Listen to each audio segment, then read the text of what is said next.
Hey, Friendo, Steve here. Hey, Larson. Welcome back to Going in Raw, the only pro wrestling podcast you need to be listening to. On today's episode, we've got a bunch of news from the world of pro wrestling, including a potential WrestlePalooza match that's been maybe canceled, potentially. I don't know. Also, wrestling. Are we coming down to wrestling's final episode? Because the way the ratings are these days, wrestling might not be around very much longer. I feel like that's probably should be the biggest story, Larson. Yeah, I know. The end of wrestling? The end of wrestling. Also, we got the end of John Cena, or at least the last wrestling date potentially, possibly confirmed. And we're going to answer a bunch of your questions is what we're going to do today. Maybe John Cena did end up ruining wrestling. I don't know. Before we get to all that, let's talk about that WrestlePalooza match that could be canceled. Could not happen. This is from the Wrestling Observer newsletter. What did it do? What did it say?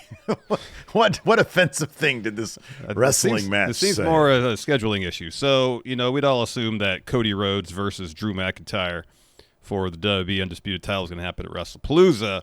Well, according to Dave Meltzer, the latest Wrestling Observer newsletter, that could not be the case. What Dave had to say, quote, the originally scheduled Cody versus Drew McIntyre WWE title match scheduled for the show, WrestlePalooza, was at last word said to be still up in the air, and it could be McIntyre versus Randy Orton.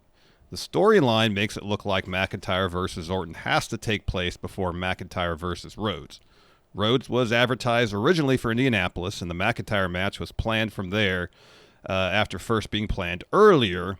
We don't know the reason for the change, but Rhodes is currently filming Street Fighter, and while he is expected back in time for the show, perhaps that's what is up in the air. Dave's just grasping at straws here, man. Like, I don't know. Maybe not. I don't know.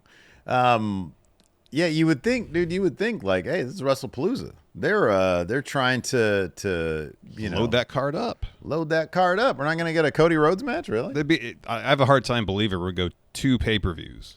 Sorry, premium live events without Cody appearing, much less defending the title. Yeah. I understand he's got this Street Fighter movie. He's playing Guile. I assume he's got the flat top and all that going. But if the expectation is that he would be back in time, I mean, the only thing I can think of is like the thought process is the company is loading up WrestlePalooza so much because it's the first ESPN show, so on and so forth, that they want to save something for Crown Jewel in Perth.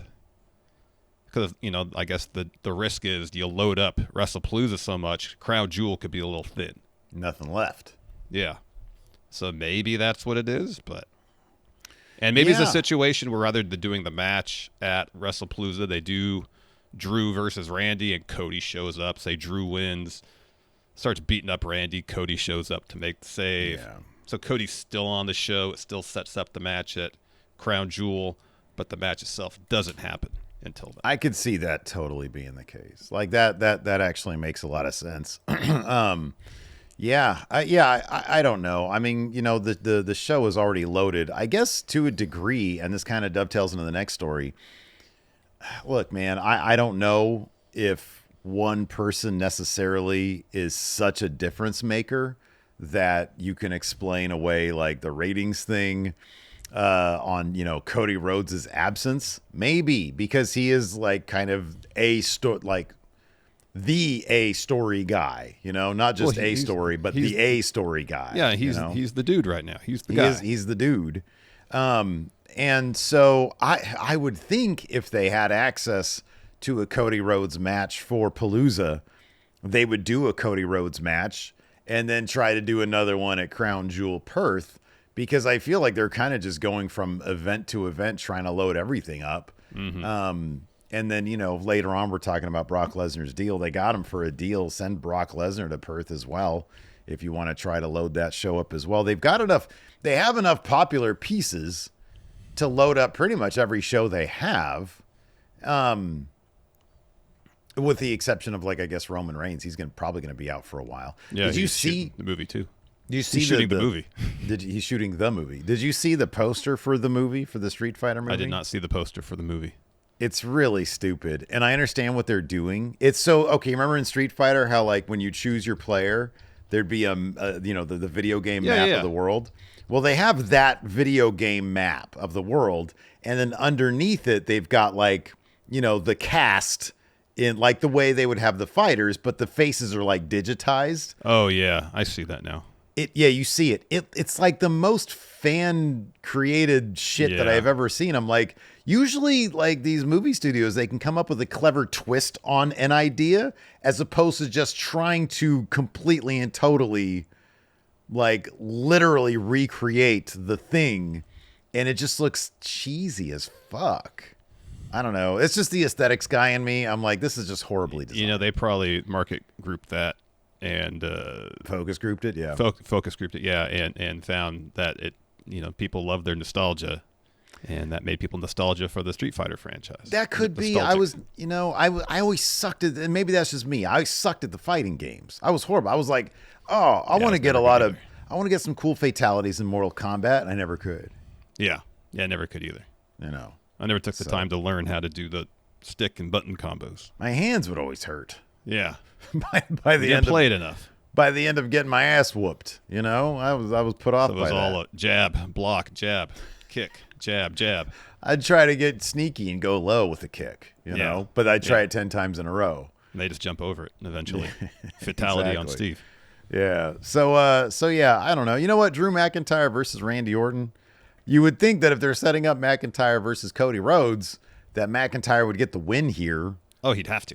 And he desperately needs that. So if it was up to me, I'd be like, yeah, you do that first and get McIntyre a fucking win for once, Yeah. I know they won at SummerSlam. That didn't count. That was a freaking celebrity tag match, yeah. Against a celebrity. Yeah. Yeah, he needs a real win over Randy because our last one-on-one match, Randy won. He needs an actual win. Not just a win. Cheats or something. Like a dominant win. Like Claymore's 5 times. Yeah, something like that. Makes him look dangerous. Anyways, speaking of danger, are we in danger of losing pro wrestling forever? So, within this past week, granted, we don't know the Raw ratings because we just don't know. It's on Netflix now. All the major wrestling shows, save for NXT, of all of them, within the last week have had their lowest ever ratings on their respective networks. By that I mean not, like a SmackDown on Fox Sports 1, because it's shifted over there for some sporting event. Yeah. So, this week alone, or within the last week, SmackDown, and granted it was one that was in Europe, so people could watch it earlier on Netflix with a VPN. Nonetheless, SmackDown on USA in its usual time here in the States got 1.147 million viewers. Mm-hmm. Mm-hmm. That's really low. Yeah, that's awful. Collision got under 200,000, 195,000. And that's down about 100,000 from the week prior. Oof. About 90. NXT was up about 70,000. And then Dynamite got 472,000, down more than 100,000 from the previous week. Actually, roughly 90,000 from 2 weeks prior to. So I get these numbers from WrestleNomics. They do great work. Brandon Thurston does awesome work if you're interested in kind of the numbers of pro wrestling, the economics of pro wrestling. And he's got this great chart here by quarters, by year, about rating changes. And just between quarter 2 and quarter 3 of this year, like Dynamite is down 12% and then 13%. SmackDown has seen the most drastic decrease since the beginning of the year. Of course, beginning of the year, they moved from Fox back to USA. So, I mean, it's available in less homes. But, quarter after quarter, starting Q1 2025, it was down 36%, then 34% more, now 30% on top of that. So, we've been saying for quite a while that wrestling television now is fairly competent in terms of the stories being told and pretty consistent, but rarely is it compelling. Yeah, dude. And they have WWE, has all this, like, tons of stars, people they can market the company around, people that they can put on new shows and Good Morning America to promote the company. But I guess at the end of the day, if the stories ain't compelling, you're not really given much reason for people to tune in on a regular basis. No, you're really not. The Clash in Paris especially was a situation where, and it's funny because, as content creators, it often behooves us to sort of look around the landscape of, our contemporaries, if you will, other wrestling YouTube channels and see, if it's, because we look at our numbers, we're like, God damn, seems like interest is down. Mm-hmm. And we look across the landscape and yeah, everybody's, numbers are generally pretty low. I'm looking at WWE's YouTube channel and like the Clash in Paris YouTube clips are not impressive when it comes to their view counts. The only thing here that got from Clash in Paris, Roman Reigns still seems to be a draw because his highlights got 1 million. All of his are approaching 1 million. They did like 3 different videos. John Cena versus Logan Paul highlights got 1.3 million. But like they're not terribly impressive. Becky Lynch slapping CM Punk got 1.7 million. What's kind of notable in terms of the general discourse surrounding this is, the Dave Meltzer's newsletter, as we've already referenced, came out this morning, and his second story after looks like AEW, the Max deal and all that stuff, and like AEW Max stuff. His second story is about the ratings, and he said normally I wouldn't put the ratings here, but really the ratings were probably the biggest story of the past week, as every show except NXT were at record low levels. He says in some cases like SmackDown and Collision, it was due to going against college football. Raw's record low on Netflix may have been because of the earlier than usual start time, and SmackDown aired in the US on a 5-hour tape delay. While historically that has never made a difference, it's possible times have changed. There is this is me now. There is an element of, well, if it's not live at the normal slot, you might see some drop off because, hey, I'm used to I'm talking about Joe Viewer, okay? Mm-hmm. I'm used to watching my Raw at 5 p.m. Pacific, 8 p.m. Eastern, and I'm used to it being live. So if I'm at work or if I'm doing something else when it airs normally during the day when it's international, like at whatever time, at noon or whatever for us, then if I don't catch it then, maybe I'm getting my updates on YouTube. Maybe I'm getting my updates some other way. There is something I think to be said for routine and wanting to catch something live and how that might change if that's thrown off. He does say this about AEW. He says Dynamite did a record low because he talks about the variables in terms of like, oh, well, some things are up against college football. Sometimes of this. He says Dynamite did a record low, and at press time, we don't have full details, but it was a genuinely shocking drop. LFG also did terribly. I wouldn't necessarily read a lot into 1 week because he also mentions that just a couple weeks ago, AEW did a really good number. Yeah. But AEW is now at a pattern of numbers so low they don't make sense, coinciding with the move to the 2300 arena. He says the shows have been good and the crowd reactions are great, but it doesn't have a major league look on television. That's something you and I have talked about, how, the 2300, you guys are doing a residency there, and it's one thing to do something like, hey, let's do something special going into the ECW arena. But you're there for like, what, 3 episodes or 3 weeks or something like that? 2 weeks, I think, yeah. Are they out? Okay, yeah, they're out So next 4 week, episodes total, 2 Dynamite, 2 Collisions. Okay. And yeah, it looks small. It does. It looks small. If you're not going to kind of completely repackage your show to pay homage to the presentation of ECW, then yeah, it comes off in today's TV landscape as kind of a small looking show. Absolutely. He also mentions what did well. Now I know the Death Riders stuff opened the show, and you always open stronger. But he says the Gabe Kidd, Darby Allin, Death Riders angle with Hook, Powerhouse, Hobbs, Samoa Joe, and Willow did 521,000. So the show started low, and there's no major turnoffs. It was something in the show itself. He says, but the lack of hype interest lead in as compared to a usual week there from the start. This was the total viewers peak.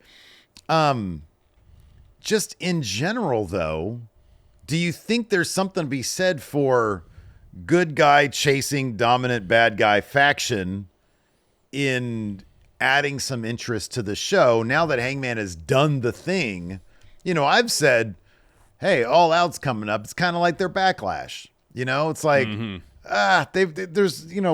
we're 3 weeks away, less than 3 weeks away. They've only announced like 2 or 3 matches for the show. There isn't they paid off everything at All In, and they haven't like reloaded a bunch of stuff to do this, with the exception of the Edge and Christian stuff. Yeah, and I kind of wonder, with Hangman seemingly pivoting to feuding with the Callis family as opposed to MJF. MJF is an established star in AEW and one of their top stars. Kyle Fletcher probably will be at some point, but he's not quite there yet. And I understand you have to introduce people into the main event to get them to the main event. But I wonder if that has something to do with it, where kind of the championship story is, the champion's probably going to have a title match against the mid-card champion on this next pay-per-view, or so it seems. Maybe that has something to do with it, as opposed to continuing on the MJF stuff, which maybe more people might be interested in. Yeah, I don't know, man. I think... Well, another thing, too, is Tony Storm's not feuding with anybody. Yeah. Your 2 top champions, Hangman and Tony Storm, kind of have nebulous feuds going into your pay-per-view. Or in the case of Tony, no feud. I'm going to quote one of my absolute favorites, Bully Ray. Oh, gosh. Who on Twitter 2 hours ago said this, and you have to remember Bully Ray, of course, being paid probably handsomely by WWE because he's on LFG and he shows up all the time. Unfortunate, but AEW as a product is lost.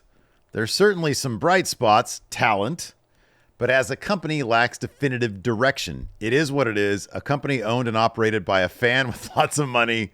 Tony Khan, good guy, good heart, not a booker, and quote-unquote, the boys know it. I think there's a kernel of truth in terms of you look at the stories and they have really good talent. Mm-hmm. So you gotta find a way to make that talent compelling now. And they just kind of aren't, and even... like their main guy, Ospreay, who now is going to be gone for a very long time. Yeah. He wasn't really like featured, and I think partially because they knew that he was going to be out, but he hasn't really been featured in like a major, like they need stories. Like, and I hate to harp on this, but the other day, I love Mark Briscoe. I think he's a really great match guy, and he's hilarious as a promo, and the people love him. But it's like you put him in a really long match with Lance Archer, who I like Lance Archer, but nothing about that screams, you got to watch this. You got to watch this match. Mm-hmm. Mm-hmm.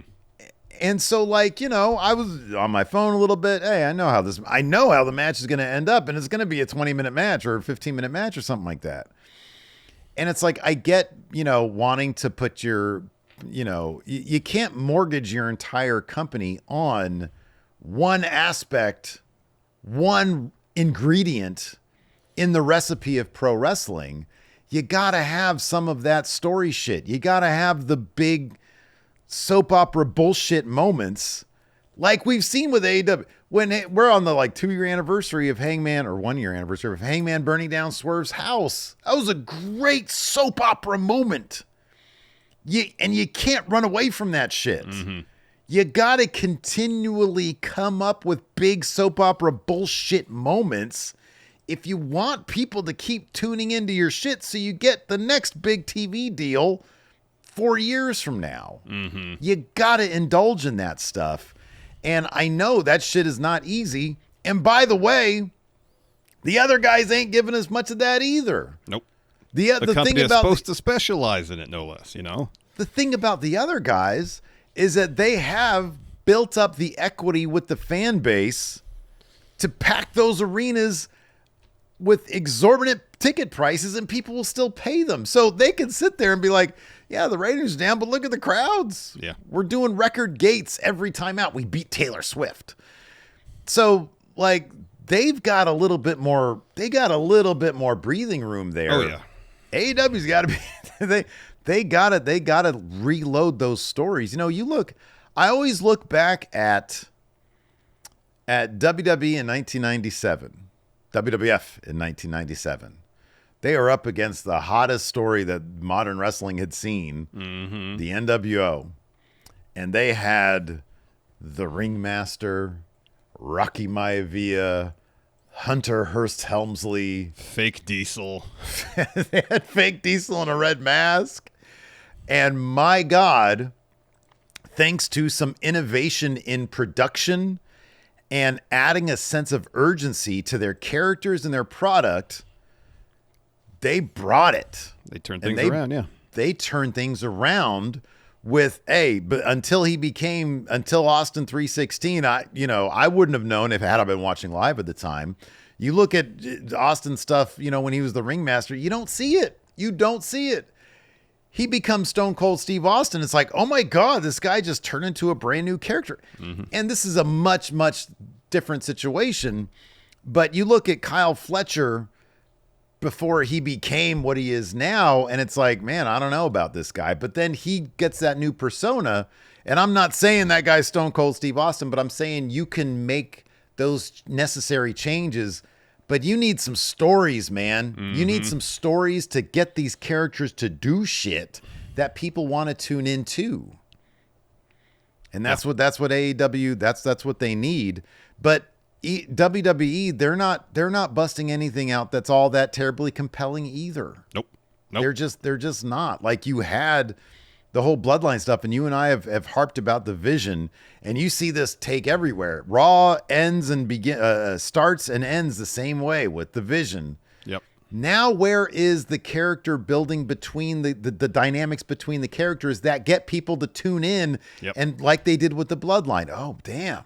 Or Judgment Day. Oh, damn. This is really compelling stuff. Is Braun Breaker going to have his own agenda? What's going to happen here? They never really referenced that week where Braun was trying to take over because Seth was out.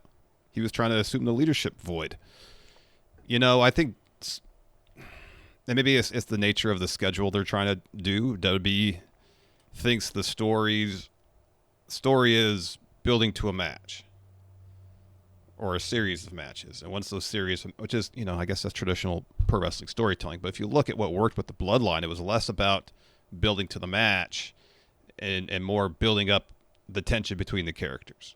Because that's where the interesting stuff comes from. If you're just building to a match, guess what? You have a lot of the same shit you see that opens Raw and closes Raw every single week. You have the pull-apart brawls. You have the 20-minute promos in terms of how WWE constructs their stories. But where the real kind of nuance and interesting stuff happens is the moments in between those that we're not getting with the vision. And you generally don't get a whole lot of on AEW at all. You have to look for that stuff during the matches to kind of get the details and the character dynamics. And, when AEW is going good, I feel like they do that better than just about anybody. Exploring interpersonal dynamics, the story of those during matches. They do that really well when they're, running on all cylinders. WWE, you expect the huge soap opera-y, melodramatic moments. And it's just not happening. Whether it's, built organically or otherwise, whether it's teased based on character interaction or not, they're just few and far between. Like, really, the last one of those moments we had was Cena's heel turn, and that was March. Yeah. We really had a moment like that since. No, we haven't. We haven't had that moment where everybody's like, oh my God. I mean, I guess when Heyman decided with Seth at WrestleMania, but still, that was April. Yeah, and even that, it was, the night one main event. More people were focused on the Cena stuff. And yeah, that was a really good moment. But yeah, it was in terms of like, these huge giant things, like, Roman's going to be gone after that. And Seth once again is going to be in a thing with Punk, who he's sort of perpetually been in a thing with. So yeah, I don't know. Right now they're running, the John Cena heel turn was supposed to be the big 2025 story, and it still boggles my mind that they turned him face in the way they did. Like, where is that? Like, what? That's the biggest missed opportunity of the year. Like, you had a promo where he said, "Yeah, some people convinced me to be an asshole, and so I did." But Cody, you inspired me. What the fuck? Yeah. Like, can we fucking what? Yeah. And then and here's the thing: you and I were sitting there, being like, that's a ruse. Yep. He's gonna be a bad guy tomorrow. No, they had a really good match to sort of distract us from the lack of a fucking story beat. Yeah. Yep. But like, that's what it was. You guys sit in that fucking room on Unreal, Triple H chewing on his ice, and that's what you have fucking 7 guys in that room, and that's what you come up with. I know. Who the fuck greenlit that? I know. Well, we know who did. Triple H. Triple H. Ultimately, Triple H. Yeah. How about this? On Friday Night SmackDown before SummerSlam, we'll have John Cena just say he's a good guy now. Holy fucking shit. Give this guy a raise. Oh my God. Yeah. No, massive creative blunder there. Massive. And here's the thing. I do kind of feel, dude, it logically speaking, like that the brand value has to run out at some point in terms of the lack of compelling creative and the ticket sales and the attendance. Oh, yeah. Yeah. At a certain point, everybody's got a breaking point when it comes to the goodwill they feel about a particular brand. Or have they built up so much equity that they can coast on, let's bring back AJ. I don't think AJ Lee's going to move many numbers. I'm interested in seeing what they do with AJ Lee. I think that's great that she gets an opportunity to do what she really wasn't given a chance to do before. But in terms of like marquee value, I don't know that that's going to move a whole lot of, numbers. Yeah, I know. And generally when you bring somebody back, you get the short-term benefit. Yeah. But it's how they're utilized after the return. That's a big deal. That determines whether that benefit is sustained or not. And the way WWE is booking things right now, it won't be sustained because they're having a hard time coming up with compelling, interesting stories on a regular basis to tell on television. And that's why that's even anecdotally, how many times we put up a hot takes thread? Just this week, there was 3 or 4 saying WWE's in a creative slump. Yeah. Both wrestling companies suck now. Yeah, that's everywhere. Wrestling is generic. Yeah. And it seems like the philosophy, and it's competent and it's consistent, but rarely compelling, is, all right, let's book feuds. Let's motivate these 2 people to fight. Is competent, I mean, I guess the big question is, dude, is competent and consistent along with performers who understand their characters, is that enough to sustain? And I'm not asking to be Nostradamus. I don't know that we have I think we'll probably have an answer to this within a year or 2. Mm-hmm. But it seems like for now, that's enough to sustain. Even though, hey, let me ask. I know I just asked a question. It was more. Can I answer the first question first? Yeah, go ahead.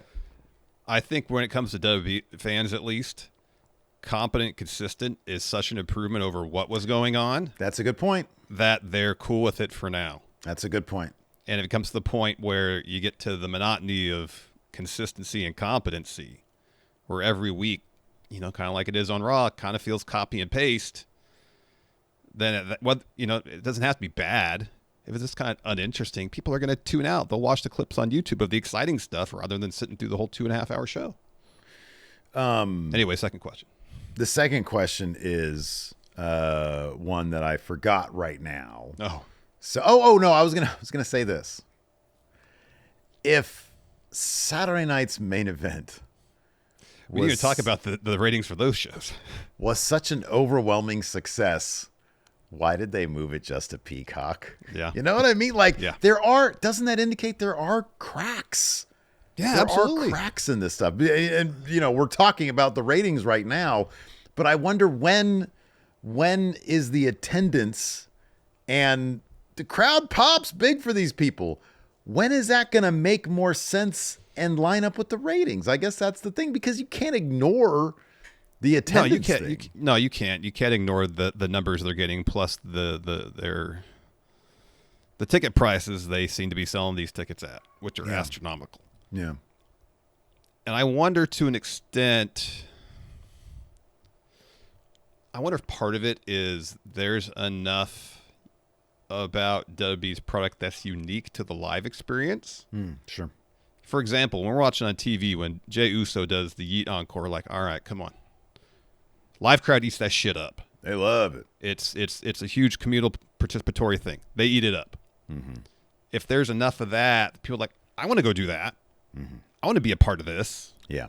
That's enough of incentive for them to drop $500 to be there. Plus an opportunity to see CM Punk, to see Rhea Ripley live. Yeah.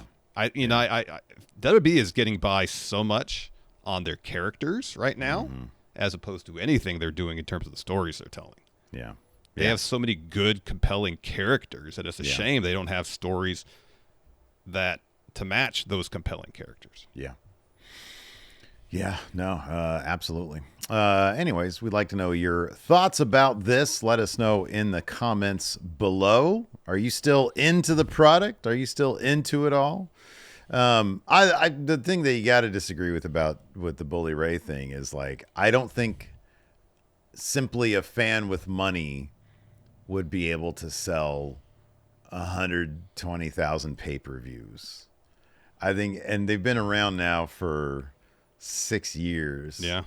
At a certain point, you got to stop saying, "Oh, he's just a fan with money." I know. I know he's got a lot of money, but, like, he's booked a lot of, and I know Bully Ray is not a star rating guy, but boy, there's been some goddamn good matches. Well, there's been some Yeah. actually good, compelling stories in And AEW. there has been some good, compelling stories. Yeah. Just recently with Hangman, his the story towards him winning it all in. That was really well done. There was some compelling stuff throughout. Yeah. It's a lot of foolishness. It is. It is. That being said, and it's easy to dunk on a company when they're not producing something that's super compelling. But let's not forget that they just ran that All In show 2 months ago. Yeah, and it was pretty successful. It was pretty successful. So let's talk about John Cena. Ooh, let's do this first though. Sure, dude. The Hilton shoot interview. It's up now. It's up, and people are shocked by what they're hearing. People are. I mean, talk about a compelling interview. We interview a guy a lot of people didn't even think was real. Yeah. It's like fucking interviewing Bigfoot or Loch Ness Monster. Our very own Cryptid Hilton was interviewed here at Going In Raw for channel members and patrons. It's available right now. Questions are answered. Conclusions are made. I mean, that's up for debate. I still feel like, even in the comments, people are still not believing that Hilton is real. They have proof, but they're saying things. It's so funny because, like, his the quality of his Zoom call, it's a little on the Max Headroom side. I can see why people might want to look at this and be like, is that real, or is this some sort of AI could do crazy things these days. It can, and this doesn't even look like that's Hilton. Really, he comes off as not terribly impressive AI. Easily, he's like an Xbox 360 character. That's basically what we're looking at here. But you can decide for yourself after watching this shoot interview with Hilton if he is in fact real. Because maybe that question's still up in the air. Yeah. Maybe we'll do another Hilton shoot interview and we'll address that more directly.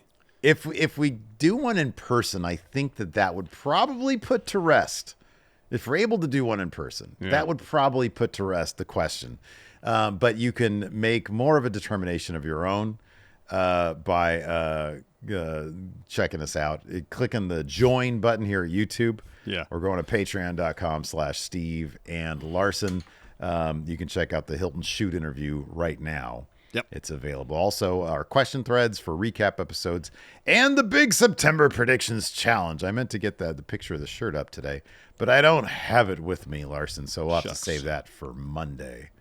But it was a collaboration between me and Larson in the end. One that I've been. Larson got the final word on via locking me out of the way I'm looking at it. I'm predictions champion, so.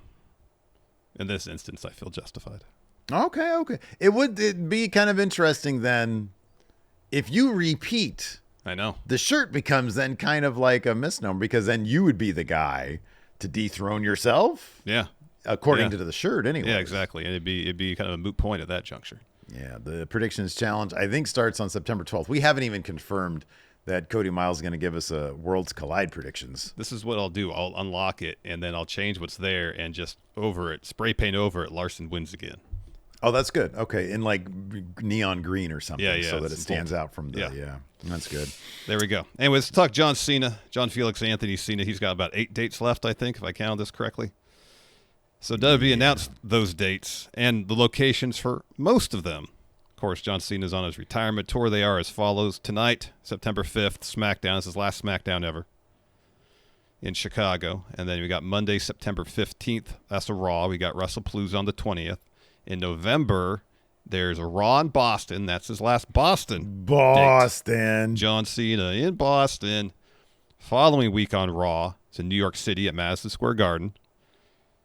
I don't know why October 11th here is out of order, but it is October 11th. At Crown Jewel, Perth. Well, this year, October falls between November 17th and November 29th. So a strange 2025. Of course, he'll be at Survivor Series November 29th, and then his final appearance scheduled for December 13th. That's the Saturday night's main event. And as WWE announced it, location to be announced, WrestleVotes. Says they got an exclusive on it, saying that Cena's final appearance, final match, Saturday night's main event, December 13th, will be from Washington, D.C., Capital One Arena. I legit, when I first saw that it was going to be in D.C., I was like, oh, fuck. They're doing it at, what is it, 1600 Pennsylvania Avenue? I was like, son of a bitch. I didn't even think about that, but now that's... hey, that dude... If that dude's still around, he might be there. It's entirely possible. So, yeah. His last SmackDown being tonight is pretty wild. Yeah. So he's got to be feuding with somebody on Raw following WrestlePalooza, you'd think then. Well, yeah. I don't know when Gunther's scheduled to come back, but he might have some Gunther business. Maybe they'll do Cena September, Gunther at Survivor Series, maybe. So that's kind of interesting is he won't be there for any build to Crown Jewel Perth because he's going to be September 20th at WrestlePalooza and then not again until the actual Crown Jewel pay-per-view October 11th. Yeah. But no dates in between there. Maybe they're going to do 2 matches with Brock then. I think that's a possibility. I think that's a possibility.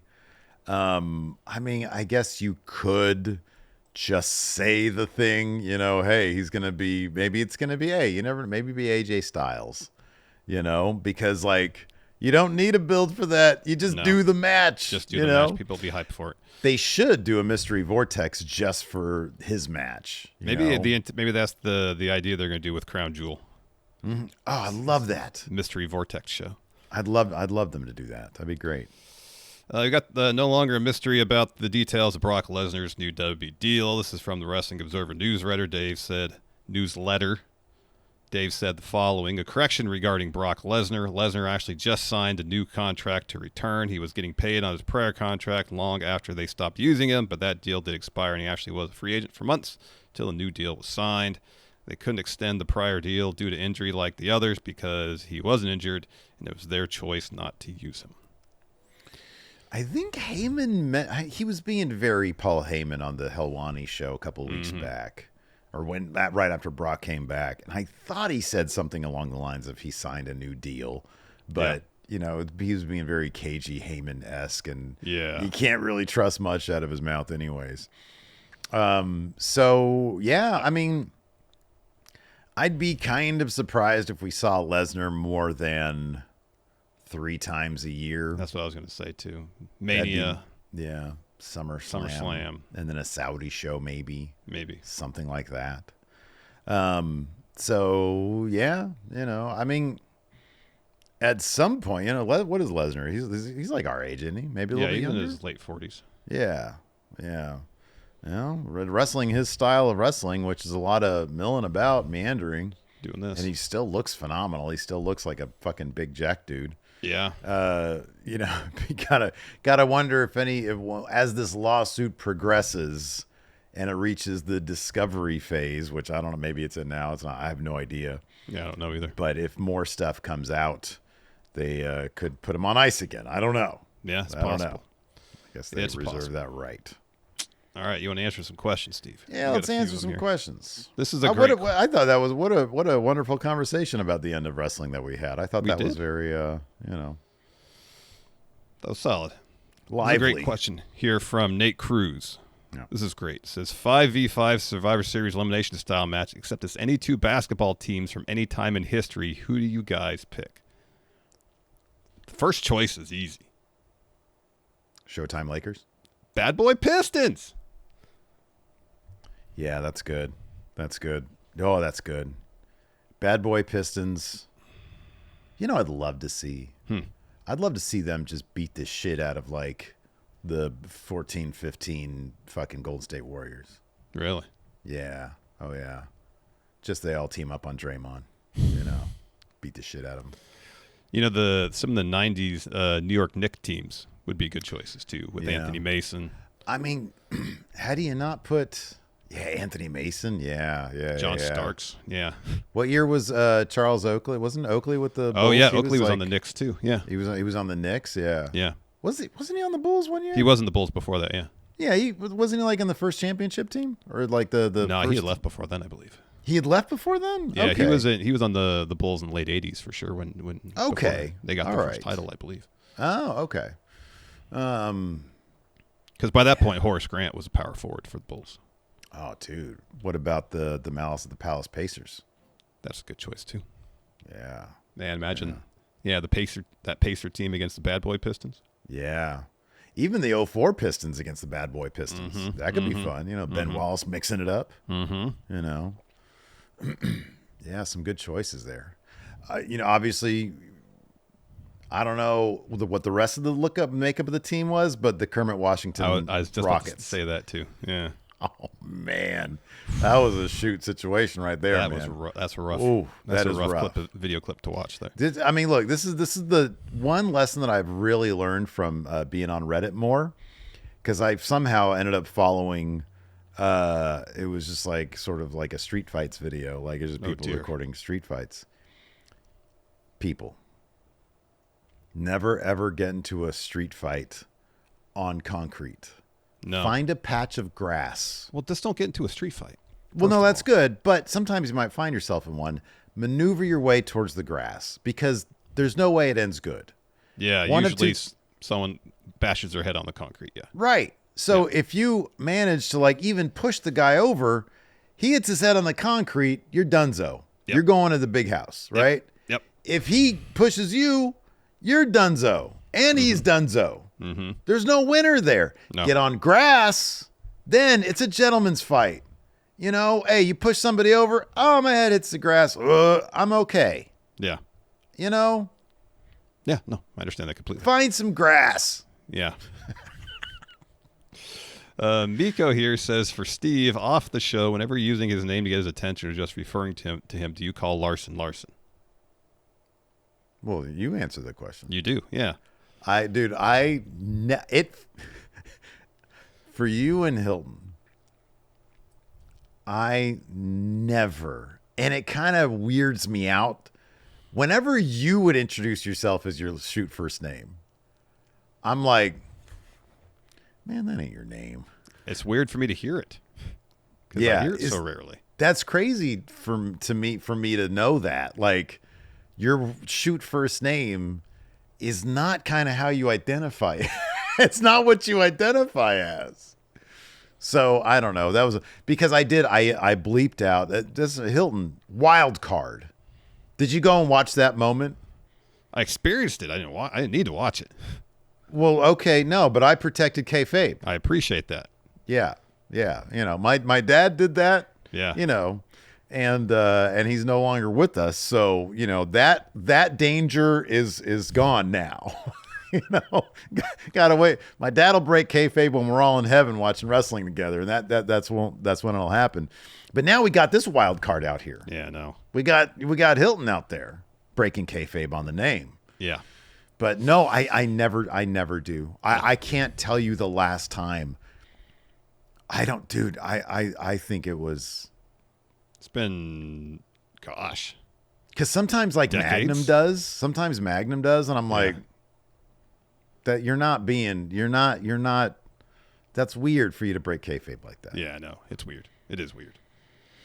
If it's not like a family member saying it, then it's weird for me. Like I get it when like when your wife mentions your name. Yeah.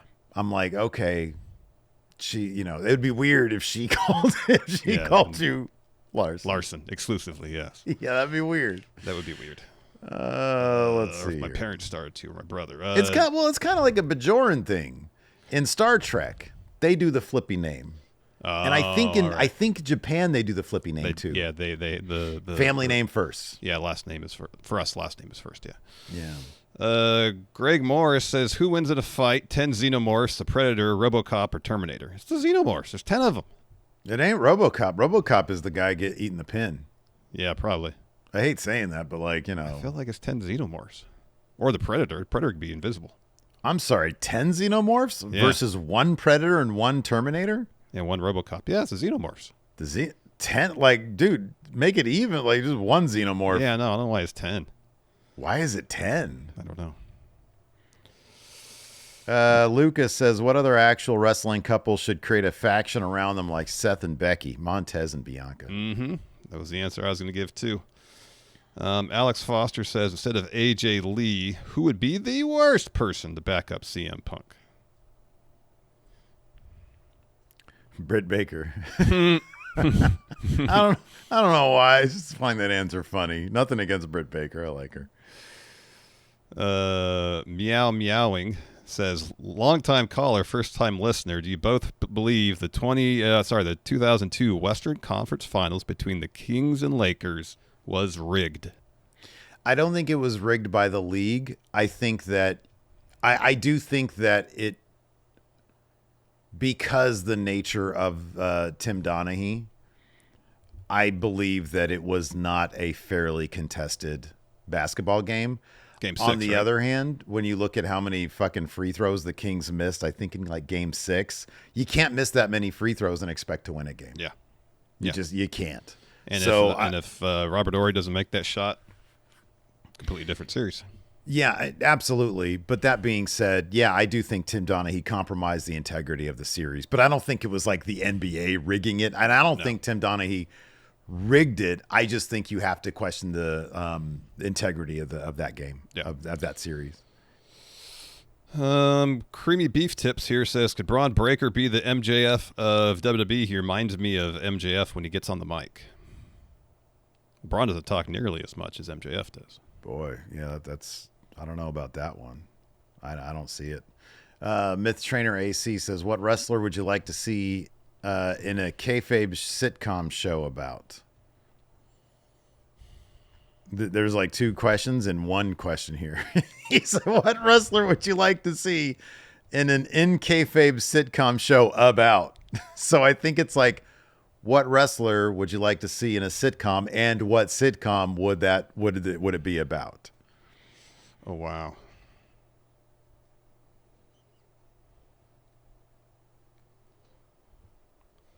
I think just the idea of CM Punk in a 3-camera sitcom setup, would be interesting.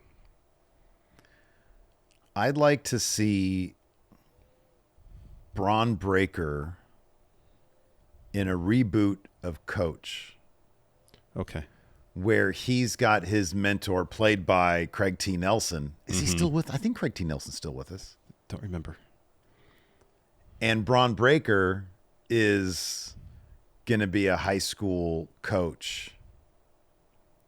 And he had his glory days at that high school. Mm-hmm. He's coach's son, Craig T. Nelson's son.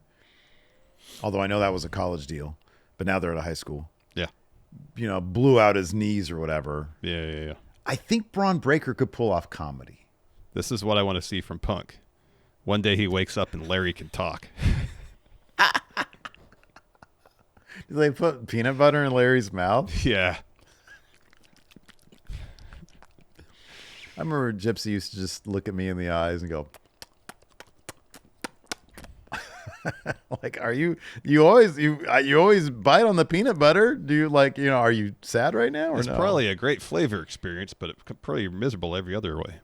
What a great question here from Angel Zeros, and I have a great answer. Okay.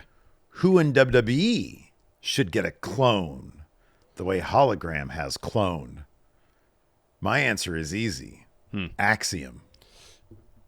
Because then, like the dynamic between Nathan Frazier and Axiom back in NXT was like, oh, who's going to go singles? Now there's a second Axiom, but they're exactly literally clones. And they're both trying to convince Nathan Frazier that they're the real Axiom. That could be so much fun. I want a Braun Breaker clone, but they make the clones off the previous clone. Okay, so yeah. I mean, eventually you're just going to get to Scott Steiner. Yeah, that's good. That's good. That's all. I went through all the questions I got here. There's a couple good ones here. Ronan the Analyst says, if you could be a background extra in any movie scene, what scene would you choose? I mean, the last Doctor Strange one, to see if that hair on Cumberbatch's head was actually plastic, because it looked. Would you like be it was. super over the top like that old I'd just lady? be Yeah. investigating the hair. Mine is easy. It's the driveway scene in Boogie Nights. Okay. Be one of the extras standing around. Yeah. Poor Little Bill's wife. Let's see here. Great question. Johnny Ralston. Who from NXT would you bring to main roster and give the Max Moon gimmick to? Oh, wow. Lexus King. That's a good answer. It'd be Lexus King. Let's see. Oh, here we go. Dave Matushek says, with the Beast Mortas, Action Andretti, and Leo Rush finally getting a 5-star match at CMLL's International Grand Prix, how do you think AEW and CMLL should benefit further in terms of a relationship? More clone luchadors. I mean, they haven't really done much with the MJF Mystico story on AEW TV. They have not. Some more of that. This is good. AJ Otani says, would an Evolve or LFG story mode in 2K be interesting? As long as Bully Ray is in it, yeah. Fuck yeah. Ooh, Of course yeah. you'd say that. Yeah, of course. Absolutely. Dude's a good coach. He's a good coach. Anyways, what a lively show today. Thanks, everybody, for tuning in. We appreciate it. Hopefully you guys have a killer weekend. Be safe. Yes. And we'll be back on Monday with the show. Yeah, Till we'll next have time. a SmackDown recap. With the SmackDown recap. We're saving the AJ Lee review for Monday. Yeah. I guess, Well, it's my fault. It's my No. I like AJ Lee. I think I'm interested to see her back. But I'll say this: the video we did about AJ's potential return did better than the Clash in Paris review. It did, yeah. I just put AJ Lee in big letters. I kind of feel like that was our AJ Lee video. Yeah. It's possible. It's possible. But, it's a measure of to show that there is excitement amongst the fan base for her coming back. So yeah. I think it was maybe a little bit on the clickbaity side, too, because, holy shit, she's coming back? But then, they just mentioned her, and it's like, oh, is she coming back? That was the premise of the video was, is she coming back? But the selling point was she's back. You know what I mean? A little bait and switch there. But sometimes you got to do that on YouTube. Absolutely. Numbers are down, interest is down. You got to make some interest. Exactly. Anyways, a couple of charlatans we are, Larson. All right, that's going to do it. Till next time, we'll see you guys around. Goodbye.